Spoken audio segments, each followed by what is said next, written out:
화요일 아침 외신 브리핑의 김희욱입니다.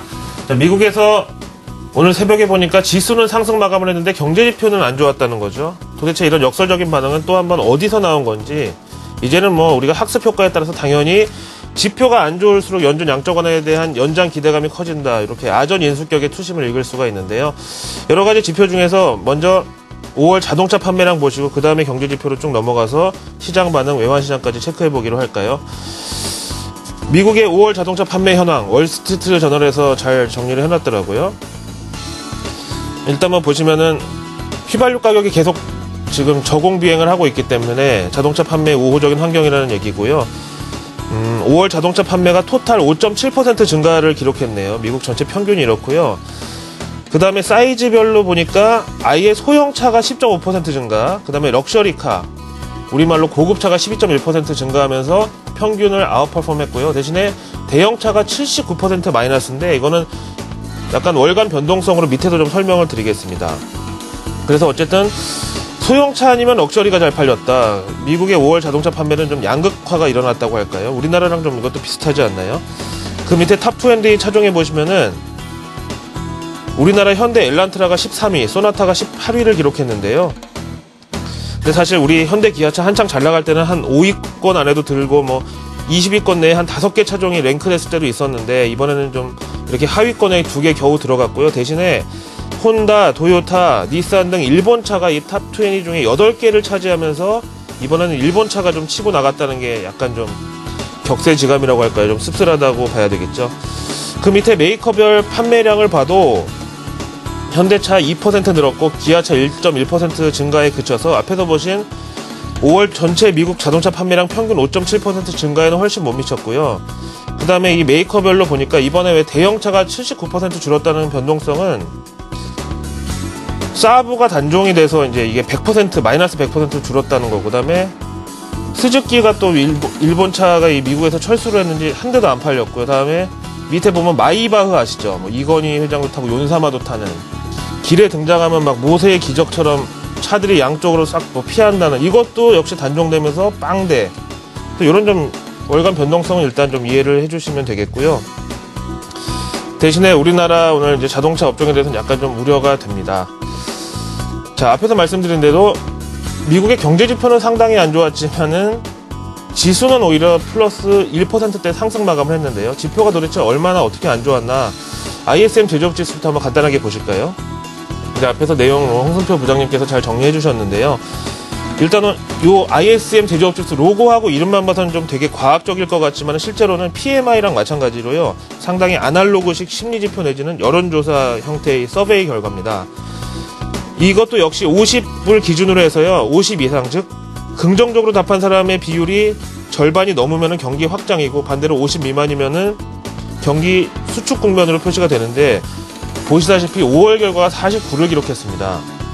지난 HSBC PMI가 50 밑으로 떨어졌다 그래가지고 아시아 증시 전반적으로 막 털썩 주저앉았었는데, 미국이 이 정도면 진짜 이것도 크다면은 큰 악재인데 오늘 시장의 반응은 안 그랬다는 거고요. 왜 이렇게 나왔는지 이제 항목별로 보시면은요,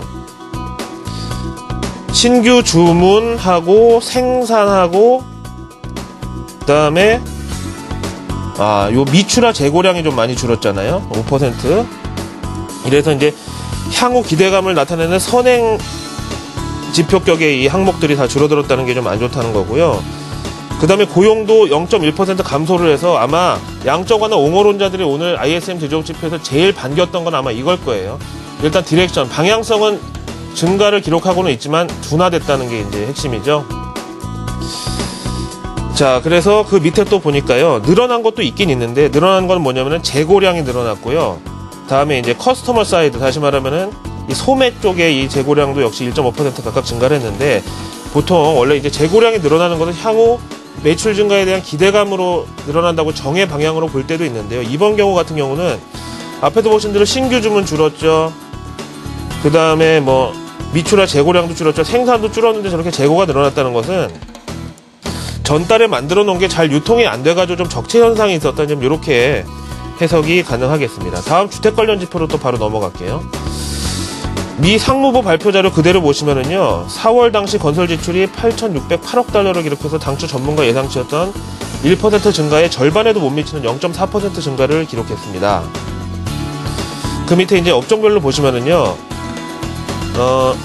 일단 0.4% 증가는 상당히 뭐 부진하다는 건 당연한 건데, 그동안 좀 늘어났었던 주거용 부동산이 0.2% 감소로 좀 위축이 됐고요. 대신에 상업용이 늘어났는데, 주거용을 상쇄할 만큼의 이 상승폭은 또 아니었던 것으로 역시 부진했습니다. 자, 그렇다면 이런 반응이 이제 어디서 표시가 됐냐면요, 달러 인덱스를 함께 보시겠는데요. 6개국 주요 통화에 대한 달러의 상대적 가치를 표시하는 달러 인덱스 함께 보실까요? 미증시와 반대로 0.84% 비교적 큰 폭의 이제 하락 마감이고요. 앞에서 보셨다시피 ISM 제조업 지수는 거의 이제 적신호가 켜진 수준이었고요. 다음에 요즘 나왔다 하면 지표 호조였던 주택 지표마저도 저렇게 실망을 기록했는데, 미증시 정반대로 상승 마감을 했죠. 그 이유는 지표가 안 좋을수록 연준 출구 전략은 더 멀어질 수밖에 없다는 그런 아이러니한 안도감 때문이었고요. 그래서 미증시의 경우는 뭐 이런 날 상승을 하면 또 그것도 또 이상한 시장인데, 어쨌든 하루 종일 표정 관리를 하느라고 바빴습니다. 근데 저렇게 달러가 약세로 갔다는 거는 결국 양적 완화 연장에 대한 이제 기대감이 경제지표 악화를 가지고 힌트를 얻었다, 이렇게 보시면 되고요. 이걸 이제 우리나라 체감하기 쉽게 환율을 또 보시면은요, 달러 대비 엔화 환율인데요. 이 환율이라는 거는 이 시소와 같아가지고 하나가 올라가면 하나가 내려갈 수밖에 없고 이런 거거든요.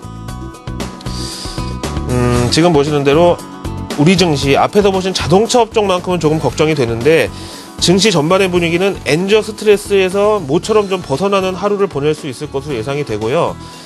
결국은 뭐 오늘 자동차를 제외한 수출주, 그러니까 전기전자 쪽이 좀 리더가 되지 않을까, 이런 가정이 나올 수가 있고, 100엔대가 지금 깨져 있는 상황. 큰 이변이 없는 한 서울 환시, 동경 환시도 일단 100엔대 밑에서 출발을 하겠죠. MSCI 한국 지수를 마지막으로 보실까요? 금요일날 양적 완화 축소 우려감으로 1% 넘게 급락했다가 오늘은 지표가 안 좋으니까 양적 완화는 더 힘을 받겠구나 해서 2%가량 상승하면서 58.8을 기록했고요.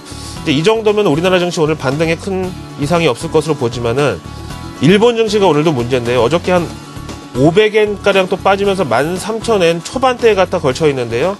그런 차원에서 일본 증시가 또 너무 큰 폭으로 반등을 해도 안 되고요. 또 너무 또 한 번 급락을 해도 아시아 증시 전반의 리스크 회피 현상이 일 수 있다는 점에서 제일 좋은 시나리오는요, 일본이 오늘 어제 낙폭의 한 절반 정도만 반등을 해주면서 우리나라는 앞에서 보신 달러 엔 환율 하락에 좀 수혜를 입으면서 반등을 한다. 이게 좀 제일 좋을 것 같습니다. 외신 브리핑이었습니다.